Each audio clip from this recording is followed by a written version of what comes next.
Hello friends, welcome back to our channel. ఇప్పుడు నేను చూపించే రెసిపీ పోహా అండి. నార్త్ సైడ్ పోహా అంటారు, మనం అటుకుల ఉప్మా అని అంటాము. సో నార్త్ సైడ్ మార్నింగ్ లెగిస్తే మీరు ఎక్కడికి వెళ్ళినా సరే tiffin maximum samosa, jalebi and పోహానే దొరుకుతుందండి. ఇంకా మనకులాగా ఎక్కువ చాలా రేర్, ఎక్కడో ఒక్క చోట ఉంటుంది ఇడ్లీ దోశ. దట్టు చాలా చాలా కాస్ట్ ఉంటుంది. చూసారు కదండి, సింపుల్గా చేసేసుకునేది. పైగా ఎక్కువ టైం కూడా పట్టదండి. చక్క 2 to 5 మినిట్స్లో ఈజీగా అయిపోతుంది. పైగా మనకు కావాల్సిన వెజిటేబుల్స్ అన్నీ వేసుకోవచ్చు ఇందులో. ప్రోటీన్ మంచిగా, అటుకులు కూడా హెల్త్కి చాలా మంచిదండి, పిల్లలకు కూడా చాలా మంచిది. ప్లస్ రొటీన్ టిఫిన్ కాకుండా డిఫరెంట్గా ఉంటుంది. ఎవరైనా వచ్చినప్పుడు కూడా చక్క డిఫరెంట్గా ఉంటుంది, త్వరగా అయిపోతుంది కూడా. ఎక్కువ టైం లేనప్పుడు చేసుకోవచ్చు ఇలాంటిది. సో చూసారు కదా, కుక్కర్లో చేసేస్తున్నానండి, త్వరగా అయిపోతుందని. నేను ఫస్ట్ అయితే కుక్కర్ పెట్టేసుకున్నాను, స్టవ్ ఆన్ చేసి కొంచెం ఆయిల్ వేసి తాలింపు దినుసులు, కరివేపాకు వేసానండి. అవి కొంచెం వేగాలండి. చిన్నగా వేగిన తర్వాత మనకి ఏమైతే కావాలనుకున్నామో వెజ్జీస్ అవన్నీ వేసుకోవచ్చండి. పీస్ వేసుకోవచ్చు, గ్రీన్ కలర్ బఠానీ ఉంటాయి కదండి అవి. మామూలుగా అయితే ఉల్లిపాయ, క్యారెట్, బంగాళదుంప, బఠానీ అవన్నీ వేసుకుంటామండి. పచ్చిమిరపకాయలు ఇందులోకి ఇలా చీలికల్లానే కోసుకోవాలండి, అప్పుడే టేస్ట్ బాగుంటుంది. ఒక్కొక్క దానికి ఒక్కొక్క పద్ధతి ఉంటుంది కదండి, దీనికి ఇలానే కొయ్యాలి. అండ్ అలాగే ఉల్లిపాయలు కూడా ఇలా సన్నగా పొడుగ్గా కోసుకోవాలండి. టమాటా ఆప్షనల్, కొంచెం పుల్లగా కావాలి అనుకుంటే టమాటా వేసుకోవచ్చు, అది కూడా అంతేనండి, సన్నగా పొడుగ్గా కోసుకోవాలి. క్యారెట్ కూడా అంతేను, మనకు కావాల్సిన సైజు. అండ్ ఆల్సో బంగాళదుంపలు అండి. నా దగ్గర బంగాళదుంపలు ప్రజెంట్ లేవు, సో అందుకని అందుబాటులో నేను మీల్ మేకర్ తీసుకున్నాను. మీల్ మేకర్ ఏంటంటే ఫస్ట్ కొంచెం వాటర్ ఉంటాయి కదండి వేడిగా, పొయ్యి మీద ఏంటంటే మనకి ఫస్ట్ కావాల్సినన్ని నీళ్లు పెట్టుకోవాలండి. చూడండి, తాలింపు అయితే వేగేసిందండి. సో నేనైతే ఇప్పుడు ఉల్లిపాయ ముక్కలు వేసేస్తున్నాను ఫస్ట్.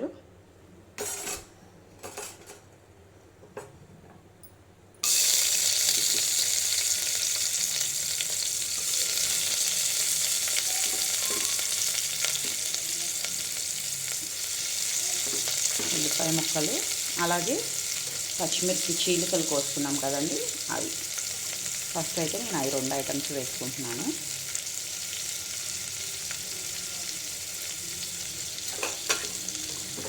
మిగతా వెజిటబుల్స్ ఒక 2 మినిట్స్ ఇది కొంచెం మగ్గిన తర్వాత, ఉల్లిపాయ పచ్చిమిర్చి కొంచెం వేగిన తర్వాత ఆ మిగిలిన వెజిటబుల్స్ కూడా వేసేసుకుందామండి. ఈలోపు మనం ఇక్కడికి వద్దాం. ఈ ప్రాసెస్కి హాట్ వాటర్ పెట్టుకోవాలండి ఒక బౌల్లో. వాటర్ కొంచెం మనకి పొగ వస్తుంది అనగా మీల్ మేకర్ అందులో వేసేసి జస్ట్ ఒక్క 2 మినిట్స్ అండి. 2 మినిట్స్ ఉంచితే, చూసారు కదా, మరి పేస్ట్ లాగా అవ్వదు, అలా అని మరీ ఇదిగానే ఉండదండి, చక్కగా సరిపోతుంది. ఒక 2 మినిట్స్ ఉంచితే చాలండి. ఆ తర్వాత ఆ వాటర్ వేస్ట్ చేయక్కర్లేదండి. మనకి ఎంతైతే పోహా కావాలో, ఎన్నైతే అటుకులు క్వాంటిటీ కావాలో ఆ అటుకులు ఇలా జల్లెల్లో కానీ చిల్లులు ఉన్న దాంట్లో కానీ వేసుకొని వీటి మీద నుంచి ఆ హాట్ వాటర్ పోయొచ్చండి. లేదు అంటే ఆ మిగిలిన బౌల్ ఉంటుంది కదా, హాట్ వాటర్ బౌల్, ఆ బౌల్లో ఇవి కూడా వేసేసి వెంటనే పొయ్యి కట్టేసి వాష్ చేసుకోవచ్చండి. ఇలాగా ఎక్కువసేపు ఉంచితే బాగా మెత్తగా అయిపోయి టోటల్ డిషే స్పాయిల్ అయిపోతుందండి.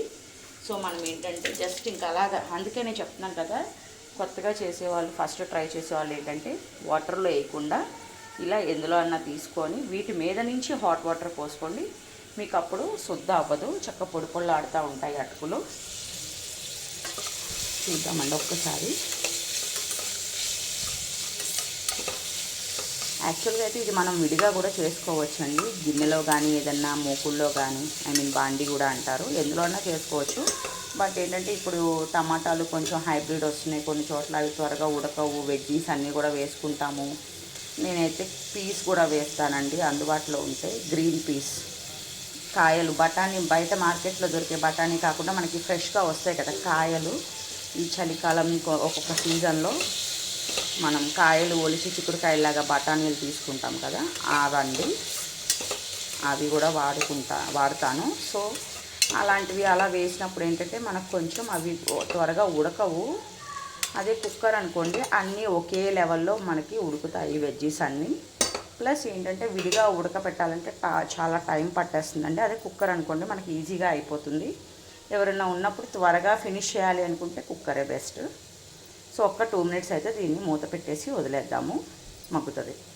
చూసారు కదండి, ఉల్లిపాయ టమాటా అయితే మగ్గినాయి. పూర్తిగా ఏం మగ్గిపోక్కర్లేదండి, ఎందుకంటే మళ్ళీ మనం కుక్కర్లో పెట్టి ఉడికిస్తాం కాబట్టి. సో ఇప్పుడైతే నేను carrot and at the same time meal maker, నాకు చిన్నవి దొరకలేదండి, పెద్దవి దొరికినాయి మీల్ మేకర్, అంతా నేను హాఫ్కి కట్ చేశాను. చిన్న మీల్ మేకర్స్ అయితే డైరెక్ట్గానే వేసేస్తాను, నేను కట్ చేయను.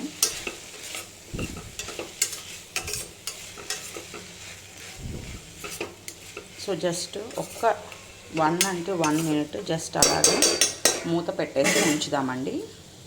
ఆ ఆవిరికి కొంచెం బాయిల్ అయినట్టు అవుతుంది. చూసారు కదండి, ఉల్లిపాయ టమాటా అయితే మగ్గినాయి. పూర్తిగా ఏం మగ్గిపోక్కర్లేదండి, ఎందుకంటే మళ్ళీ మనం కుక్కర్లో పెట్టి ఉడికిస్తాం కాబట్టి.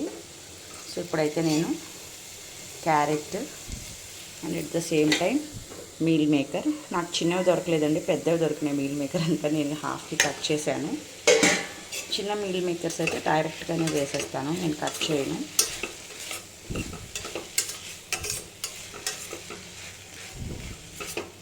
సో జస్ట్ ఒక్క 1 మినిట్ జస్ట్ అలాగే మూత పెట్టేసి ఉంచుదామండి. ఆ ఆవిరికి కొంచెం బాయిల్ అయినట్టు అవుతుంది. ఇదిగోండి ఫ్రెండ్స్, ఉల్లిపాయ అది మగ్గిందండి. సో దీనికి కొంచెం తగినంత ఉప్పు, పసుపు వేసానండి. కారం అది ఏం అక్కర్లేదు, ఎందుకంటే మనం ఆల్రెడీ పచ్చిమిరపకాయలు వేసుకున్నాం కదా, చీలికలు, ఆ కారం సరిపోతుందండి. అయినా ఇందులో కారం వేయకూడదండి ఈ డిష్కి, పచ్చిమిరపకాయలు మాత్రమే వాడాలి, ఎండుమిరపకాయలు కూడా అవసరం లేదు, టేస్ట్ బాగోదు. ఓన్లీ చిల్లీ అయితేనే బాగుంటుంది, గ్రీన్ చిల్లీ. సో అన్నీ ఒకసారి ఇలా కలుపుకుంటే పసుపు ఉప్పు కలిసేలాగా, చూసారు కదా కలిసింది. ఇప్పుడు మనం ఏం చేస్తామంటే చక్కగా ఇందులో గ్లాస్ ఆఫ్ వాటర్ అండి, జస్ట్ అలాగా, చూసారు కదండి. ఇప్పుడు ఇదైతే నేను కుక్కర్ అయితే మూత పెట్టేస్తున్నానండి. మూత పెట్టేసి ఒక 3 to 4 విజిల్స్ రానిచ్చుకుంటే చక్కగా మెత్తగా ఉడికిపోతాయి. తర్వాత ఏం ప్రాసెస్ చేయాలో చూద్దాం. ఓకే, చూసారు కదండి, ప్రెషర్ అయితే పోయిందండి. నేనైతే 4 విజిల్స్ రానిచ్చాను.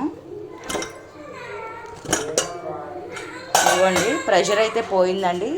చూసారు కదా, చక్కగా కుక్ అయిపోయింది. కానీ కొంచెం అంటే కొంచెం కూడా అస్సలు వాటర్ అనేది ఉండకూడదండి, కొంచెం కూడా వాటర్ ఉండకూడదండి. చూసారు కదా, వాటర్ ఉంది. సో మళ్ళీ ఒక్కసారి స్టవ్ ఆన్ చేసుకొని ఆ వాటర్ అంతా ఇంకిపోవాలండి, అస్సలు వాటర్ కంటెంట్ అనేది ఉండకూడదు. ఓకే, వాటర్ అంతా పోయింది కదండి. జస్ట్ మనం అందులో ఆరబెట్టుకున్న అటుకులను అయితే వేసేసుకొని కలిపేసుకోవటమేనండి. స్టవ్ కూడా ఆపేసుకోవచ్చు మీరు, ఆపేసేసి శుభ్రంగా, కాకపోతే మొత్తం కలవాలండి, ఆ పసుపు ఉప్పు వెజిటబుల్స్ ప్రతిదీ.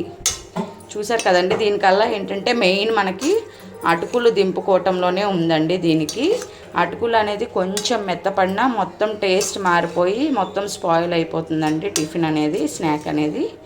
సో మెయిన్ అదొక్కటే మీరు దృష్టిలో పెట్టుకోవాలి. చెప్పాను కదా, ఇందులో ఏ వెజిటబుల్స్ కావాలంటే అన్నీ వేసుకోవచ్చండి. మనం ప్రతి ఒక్క వెజిటేబుల్స్ ఎవరు ఏది ఇష్టపడితే అది వేసుకోవచ్చు.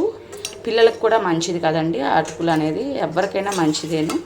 చక్కగా ఎవరైనా ఇంటికి వచ్చినప్పుడు కూడా వెంటనే ఏదైనా వెరైటీగా చేయాలి అంటే ఇది త్వరగా అయిపోతుంది ఇలా కుక్కర్లో. థ్యాంక్ యూ అండి.